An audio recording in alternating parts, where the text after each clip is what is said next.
So hello traders, welcome back to my YouTube channel. और guys I hope you all are doing great. और guys अभी मैंने जो कल वाला वीडियो डाला था आपके लिए कि एनालिसिस का कि मार्केट का व्यू क्या रहने वाला है, तो गाइज उसको तोड़ते हुए मार्केट ने डायरेक्ट ही मतलब है ना, क्योंकि ये जो एरिया था ना अपने इसके आसपास इसने क्लोजिंग दी थी। और मैंने तुमको यही बताया था कल वाले वीडियो में कि अगर ये यहाँ पे ओपन होता है और इसको यहाँ पे चेंज ऑफ करेक्टर देता है तो ये ऊपर जाएगा, ठीक है। बट क्या हुआ कि ये ऊपर ओपन हुआ डायरेक्ट यहाँ पे, गैप अप ओपन हुआ। गैप अप ओपन होने के बाद में इसने एक बहुत शानदार ट्रेड दी थी मेरे को गाइस, जिसमें आई थिंक इसने 230 पॉइंट दिए थे। बट अनफॉर्चुनेटली यार गाइस आज लाइट वगैरह चली गई थी, तो मैंने जो इसका ब्रेक इसको ब्रेक इवन करा था, ब्रेक इवन करने के बाद में मैंने इसका एसएल है ना, एसएल इस वाली डिमांड पे किसका दिया था आगे। अब देखो ये सेटअप मैंने क्यों लिया, पहले तो इसका रीज़न मैं आपको बता देता हूँ, ठीक है।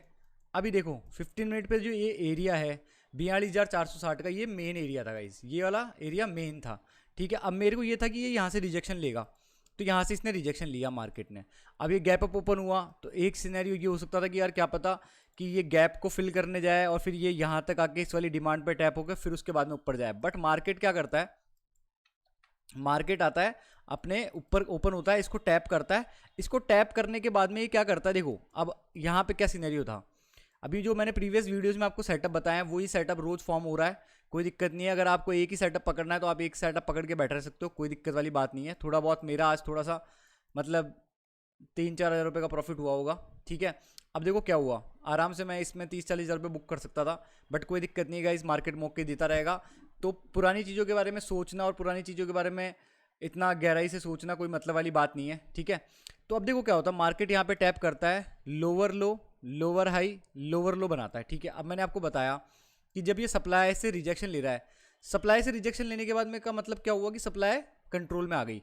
सप्लाई यहाँ पे थी, ये सप्लाई मार्क कर रखी थी, मैंने कल वाले वीडियो में बताया था आपको, ये सप्लाई थी, यहाँ से रिजेक्शन ले रहा है, तो इसका मतलब क्या हुआ कि ये लोअर लो लोअर हाई बना रहा है। बट क्या होता है अचानक से सडनली इस वाले पॉइंट पे आने के बाद में मार्केट हाइयर हाई बनाता है, फिर हाइयर लो बनाता है, फिर उसके बाद में हाइयर हाई बनाता है।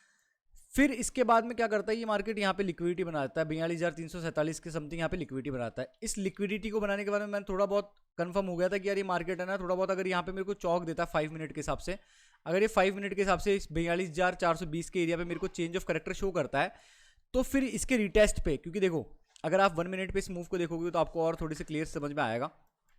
देखो लास्ट सप्लाई ये थी जो स्ट्रॉन्ग पॉइंट था जिसने लोअर लो बनाया था, ठीक है। अपन ने इसको मान लिया कि ये इस पॉइंट ने लोअर लो बनाया था। इस पॉइंट ने लोअर लो बनाने के बाद में क्या हुआ, ये लोअर लो बनाया इसने, फिर अभी तक इसने मार्केट ने इसको ब्रेक नहीं किया। फिर यहाँ पे आने के बाद में देखो क्या करा, इसने लिक्विडिटी फॉर्म कर दी। लिक्विडिटी फॉर्म करने का मतलब क्या हुआ कि एकदम डिमांड के ऊपर, देखो ये भी चेंज ऑफ करेक्टर आया था वैसे यहाँ पे, इसको भी चेंज ऑफ करेक्टर मान सकते थे, बट इसने दोबारा यहाँ पे रिजेक्शन ले लिया। अब रिजेक्शन लेने के बाद में क्या होता है, जब ये इसको ब्रेक कर देता ना, मेन सप्लाई को जब ये ब्रेक कर देती है डिमांड से, ठीक है, तो यहाँ पे एक डिमांड ऑटोमेटिकली फॉर्म हो जाती है। मतलब अगर कोई एरिया ब्रेक करता ना, कोई स्ट्रॉन्ग एरिया कोई जगह से ब्रेक होता है, तो वो एक नया एरिया फॉर्म कर देती है, तो यहाँ पे एक डिमांड फॉर्म हो गई, ठीक है। ये डिमांड फॉर्म हो गई। अभी देखो क्या करता है मार्केट, अब मेरा ये सीन था कि ये मार्केट इस लिक्विडिटी को लेगा, इस लिक्विडिटी को लेने के बाद में जब ये यहाँ पे टैप होगा, इस टैप पे अपन आराम से ट्रेड ले लेंगे। तो मैंने यहाँ पे यही किया, ट्रेड ले लेंगे। ट्रेड ली मैंने, तो देखो मार्केट में मेरे आराम से शायद तक 3-4 हज़ार रुपये प्रॉफिट दिखा रहा था। तो यहाँ पे आने के बाद में क्या होता है कि यार मैंने इसको है ना यहीं पे शिफ्ट कर दिया था, और उसके बाद में लाइट वगैरह चली गई थी, तो मेरे फ़ोन में मैं जीरो नहीं चलाता गाइस। उसका रीज़न ये है कि यार क्या होता है कि जब आप फ़ोन में होता ना तो आपको क्या थोड़ी बहुत चुल लगी रहती है ट्रेड वगैरह लेने की, तो आप क्या है पीसी में रखो और उसको एज ए बिजनेस ट्रीट करते हुए चलो, ठीक है। तो मार्केट जब यहाँ पे आता है, तो मार्केट यहाँ आने के बाद में इसने यहाँ पे ब्रेक इवन कर दिया, अपन को ट्रेड से बाहर निकाल दिया, ठीक है। फिर उसके बाद में इसने मार्केट ने पॉइंट्स दिए 230 या 240 या फिर 250-300 पॉइंट दिए होंगे इसने, ठीक है।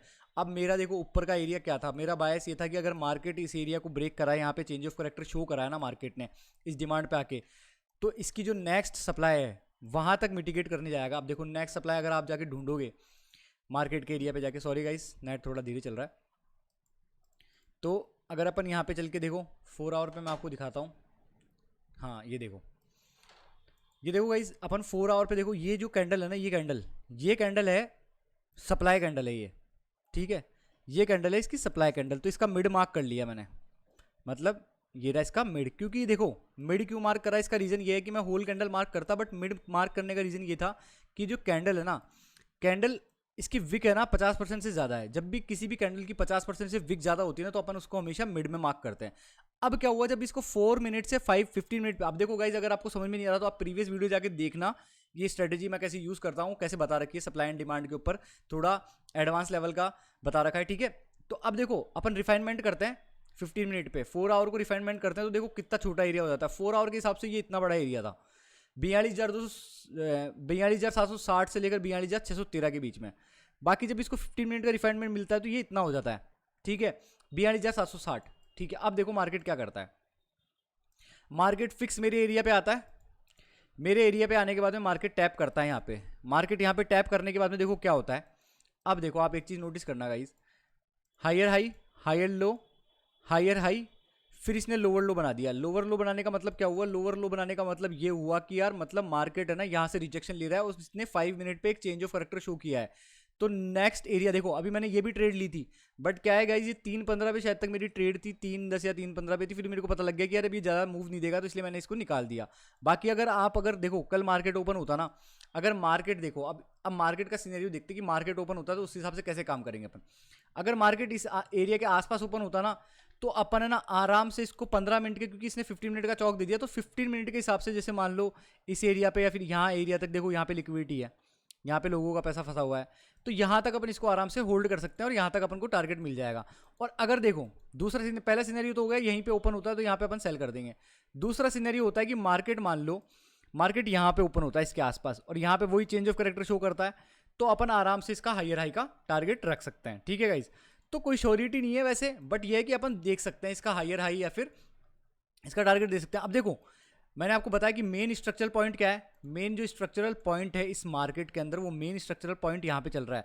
बाकी अगर अपन देखें तो ये जो लास्ट सप्लाई थी वो ये थी, अगर ये इसको ब्रेक करके निकलता ना तो मे भी हो सकता है कि मार्केट इसको भी ब्रेक करके चला जाए और पूरा ये फिर उस वाली रेंज में आ जाए कि यह हायर हाई, ये जो प्रीवियस हाई था इसको भी ब्रेक करके इसका नेक्स्ट नया हाई बना दे, ठीक है। क्योंकि देखो ये सप्लाई अपन इसलिए मान रहे हैं, ये सप्लाई अपन इसलिए ले रहे हैं क्योंकि देखो ये जो प्रीवियस स्ट्रक्चर थे ना इस कैंडल के इनएफिशिएंट मूव की वजह से हुए थे। जब मैंने प्रीवियस वीडियोस में आपको बता रखा है प्रॉपर कि इनएफिशिएंसी और अपन क्या क्या चीज़ें देखते हैं, तो देखो मैंने भी ये इसी ट्रेड में यही चीज़ें देखी थी कि यहाँ पे इनएफिशिएंसी है, ठीक है। इनएफिशिएंसी कहाँ है मार्केट में, इनएफिशिएंसी मार्केट में ऊपर लाई कर रही है। देखो अब आप खुद देखना इनएफिशिएंसी कितनी लाई कर रही थी।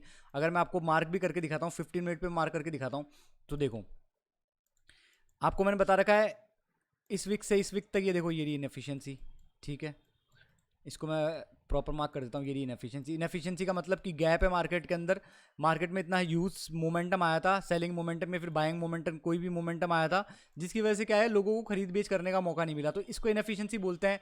इसको कई नाम से पुकारा जाता है अलग अलग कॉन्सेप्ट में, फेयर वैल्यू गैप हो गया, इम्बैलेंस हो गया, इनएफिशिएंसी हो गया, वॉइड फीलिंग हो गई, ठीक है। तो ये कई चीज़ों कई नामों से बताया जाता है। अब देखो मैं आपको एक और चीज़ बताता हूँ गाइस, अगर आपने मेरे टेलीग्राम को लिंक को ज्वाइन नहीं करा है, टेलीग्राम ग्रुप को ज्वाइन नहीं करा है, तो आप जाके ज्वाइन कर सकते हैं। क्योंकि देखो आज मैंने जब ये ट्रेड ली थी ना गाइस, तो मैंने आराम से इस पर देखो पूरा बताया था, पूरा प्रॉपर तरीके से बताया था कि पहले यहाँ पे चेंज ऑफ करेक्टर आया, ब्रेक इवन करने की मैंने बोल दी थी कि ब्रेक इवन कर देना। अगर यहाँ पे अगर ये हिट करता ना आपका एसएल, यहाँ पे इतना मूव दे दिया था इसने, 40-50 पॉइंट का मूव दे दिया था, ठीक है। ये देखो बैंक निफ्टी ने 40-50 पॉइंट का मूव दे दिया था, फिर मैंने बोला कि ब्रेक इवन कर लेना। बट क्या हुआ देखो, ब्रेक इवन करने के बाद में क्या होता है, ब्रेक इवन करने के बाद में देखो, ब्रेक इवन करने के बाद में मैंने बोला कि यार अगर ब्रेक इवन हो गए हो तो फिर से एंट्री ले लेना, क्योंकि अब मेरे को पता था 5 मिनट पे चौक मिल गया। देखो ये 5 मिनट का चौक मार्क कर लिया मैंने, तो दोबारा मार्केट आया, लिक्विडिटी ली, फिर मैंने यहाँ पे दोबारा बोल दिया कि अगेन ट्रेड बना ली पॉइंट से, ठीक है। अब टारगेट हिट हो गया है बॉयज, मैंने बताया था स्नाइपर एंट्री थी, 100 पॉइंट बुक हुए थे।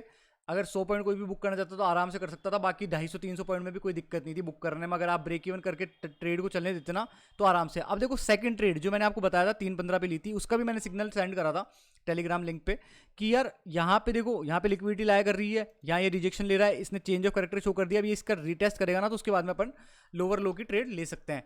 बट क्या हुआ, फिर मैंने देखा कि यार मार्केट का टाइम हो चुका था 3:14 के समथिंग, तो मैंने बोल दिया कि यार अगर बॉयज अगर आपने एंट्री ले ली हो तो एग्जिट कर देना, क्योंकि अब ज़्यादा टाइम नहीं बचा मूव आने के लिए, ठीक है। तो गाइस कुल मिला के बात यही है, अगर कल का अपन सिनेरियो देखते ना तो कल का सिनेरियो यही बनता है कि अगर देखो मार्केट यहाँ नीचे ओपन होता है, या तो इस एरिया पे ओपन होता है, फिर इस एरिया पे आसपास ओपन होता है, तो मेरे हिसाब से तो ये ओपन होना चाहिए, इस एरिया के आसपास ओपन होना चाहिए या फिर यहीं ओपन होना चाहिए, ठीक है। और अगर ऊपर ओपन हो जाता है तो फिर ऊपर के हिसाब से अपन को अलग सिनेरियो देखना पड़ेगा, क्योंकि अपना जो मेन पॉइंट है ना, मेन पॉइंट पे अपन को ध्यान रखना है कि ये मेन पॉइंट था, यहाँ से लो आया, फिर उसके बाद में यहाँ पे चला। अब देखो मार्केट में, अब अगर आप खुद देखोगे यहाँ तक की इनएफिशिएंसी मार्केट ने फिल कर दी। यहाँ की इनएफिशिएंसी फिल करने के बाद में मार्केट में इनएफिशिएंसी कहाँ बची, यहाँ पे नीचे। लिक्विडिटी कहाँ बची, यहाँ पे नीचे, ठीक है। ये देखो पूरा गैप भी बचा है यहाँ पे। तो गाइज यही है कि अगर है ना आपको मेरी जो स्ट्रेटेजी में जो बात कर रहा हूँ, अगर आपको कुछ समझ में नहीं आ रहा तो आप प्रीवियस वीडियोस को जाके देखो, ठीक है। प्रीवियस वीडियोस को जाके देखोगे तो आपको अपने आप secret code in the shadows मिल जाएंगे, ठीक है। वो बोलते हैं कि when path seems clouded always look for footprints, ठीक है। तो बड़े खिलाड़ियों के अपन को फुटप्रिंट्स देखने। अब देखो ये बड़े खिलाड़ी बैठे थे तभी तो इतना बड़ा मूव आया ना यार ये, ठीक है। तो ये बड़ा मूव आया। अब देखो आप क्या करते हो, आप 1 मिनट पे जाते हो, बस ये मेरे साथ भी बहुत दिक्कत होती थी, अब सही है, कोई दिक्कत नहीं है। क्योंकि देखो 1 मिनट पे जाते हो, आपको यहाँ लगता है यहाँ भी मूव आएगा, अरे यहाँ भी मूव आएगा, यहाँ भी मूव आएगा, यहाँ भी मूव आएगा, यहाँ भी मूव आएगा। आपको क्या करना है बॉयज, 15 मिनट और 5 मिनट के हिसाब से आपको पहले मार्केट पे एरियाज मार्क करना है। फिर उसके बाद में 1 मिनट के हिसाब से अपन को चेंज ऑफ कैरेक्टर देखना है। चेंज ऑफ कैरेक्टर देखने के बाद में अपन को एंट्री लेनी है, ठीक है। तो गाइस कुल मिला के मार्केट में इतना ही करना होता है, बस आपने 2-3 ट्रेड लेनी है। 2-3 ट्रेड के बाद में अगर प्रॉफिट होता है, लॉस होता है, तो आप बंद करके निकल जाओगे। अपने रिस्क मैनेजमेंट को फॉलो करते रहोगे तो कहीं ना कुछ जगह तो पहुंच जाओगे मार्केट के अंदर। क्योंकि जो रुका है ना वो पैसे बनाया है मार्केट से, ये सिंपल सी गणित है। क्योंकि क्या होता है कि जब जितना टाइम आप बिताओगे इसमें तो चीज़ें आपको और समझ में आएगी, तो एक टाइम ऐसा आएगा कि सारी समझ बैठ जाएगी आपके दिमाग में अपने आप। आपको कुछ करने की जरूरत नहीं है, आप अपने हिसाब से ट्रेड लिया करोगे, आप सब कुछ अपने हिसाब से चीज़ें करा करोगे। तो यही है गाइज, बहुत ट्रेडिंग इज सिंपल है, इजी नहीं है। तो सिंप्लीफाई रखो अपने ट्रेड्स को, आराम से देखो स्ट्रक्चर पॉइंट पे ट्रेड लो, आराम से हायर हाई का टारगेट रखो और आराम से निकल जाओ ट्रेड से। तो गाइज यही हो सकता है। कल का सिनेरियो मैंने आपको बता ही दिया, आज की जो मैंने ट्रेड्स ली थी वो मैंने आपको बता ही दी। ये सिनेरियो होता है, अगर यहाँ पे ये ओपन होता है तो अपन को ऊपर का मूव देखने को मिल जाएगा, अगर यहाँ ओपन होता है तो अपन देखेंगे। बाकी मैं प्रीफर करता हूँ कि आप मेन एरियाज मार्क कर लो 1 दिन पहले, और 1 दिन पहले मार्क करने के बाद में अगर वहाँ पे हलचल होती है ना मार्केट के अंदर, तो बेझिझक होकर ट्रेड ले सकते हो। क्योंकि गाइस अगर आप सेटअप पे ट्रेड नहीं लोगे, सेटअप पे बिलीव नहीं करोगे तो कोई मतलब नहीं है, मार्केट आपको पैसा नहीं देगा। तो अगर सेटअप पे बिलीव करोगे, सेटअप सीखोगे, अपने एज को शार्प करोगे, तब जाके आपको मार्केट में पैसा बनेगा बहुत बढ़िया से। कोई दिक्कत नहीं आएगी आपको किसी भी चीज़ में, ठीक है गाइस। तो कल अपन देखेंगे, कल देखते हैं कल का मार्केट कैसा रहेगा, क्या रहेगा। बाकी मैंने जो आपको बताना था वो मैं बता चुका हूँ। तो मेक श्योर कि गाइस आप अपने चैनल को सब्सक्राइब करो और ये चीज़ें बार बार जाके देखो। क्या होता है ट्रेडिंग में, एक चीज़ और एक कॉमन चीज़ बोल सकते हो, या फिर मैंने ये चीज़ नोटिस करी कि ट्रेडिंग, पता है क्या होता है, ट्रेडिंग जब आप करने लगते हो ना, थोड़ा बहुत भी इसके लिए ज्ञान लेने लगते हो, ठीक है, नॉलेज लेने लगते हो, तो क्या होता है आदमी में ऐसा हो जाता है कि अरे यार ट्रेडिंग अपने बस की है, कोई दिक्कत नहीं सब कुछ। बट गाइज आपको नॉलेज लेना कभी भी नहीं छोड़ना, क्योंकि नॉलेज लेना छोड़ना बहुत बेकार होता है, कोई मतलब नहीं है। क्योंकि मार्केट चेंजिंग होता रहता है, मार्केट की कंडीशन चेंजेस होती रहती है, तो उसके हिसाब से अपन को चीज़ें देखनी पड़ती है, उसके हिसाब से चीज़ें देख के अपन को करनी पड़ती है, तब जाके चीज़ें अपन को समझ में आएगी लॉन्ग टर्म में समझ में आएगी। तो लॉन्ग टर्म में प्रॉफिटेबल रहेंगे तो थ्रेशोल्ड ऑफ कंसिस्टेंसी अपने आप ब्रेक हो जाएगा। थ्रेशोल्ड ऑफ कंसिस्टेंसी ब्रेक हो गया एक बार तो फिर आराम से घूमो फिरो, मजे करो, कुछ भी करो, ट्रेडिंग करो आराम से, जब आपका मन है जो भी करना है वो करो। तो गाइज मेक श्योर कि आप अपने चैनल को सब्सक्राइब करो, और टेलीग्राम चैनल का लिंक मैं डिस्क्रिप्शन में दे दूंगा, तो मेक श्योर कि आप वहाँ पे जाके ज्वाइन हो, तो मैं कल भी आपको सिग्नल सेंड कर पाऊँ। तब तक के लिए